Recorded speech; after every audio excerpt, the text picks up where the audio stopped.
আজকে তোমাদের সাথে শেয়ার করছি ধনেপাতা পুদিনা পাতার চাটনির রেসিপি, আর তার সাথে দুপুরে লাঞ্চটাও শেয়ার করছি।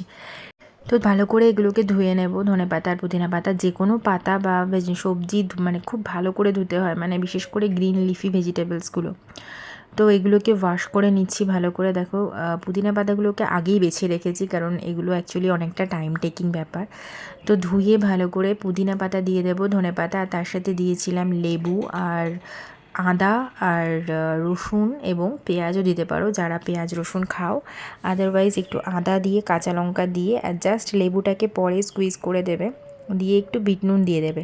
ব্যাস, তাহলেই কিন্তু পুদিনা পাতার চাটনি একদম রেডি হয়ে যায়। আর এটা যদি শরবত হিসেবে তোমরা খাও তাহলে শুধুমাত্র পুদিনা পাতা ধনে পাতাটাকে বেটে রেখে দেবে, যখন যেরকম দরকার পড়বে খেয়ে নেবে। আর দেখো, আজকে লাঞ্চের থালিটা ভাত, মিক্স ডাল, তার সাথে শাক আর সবজি আর চাটনি। চলো টাটা।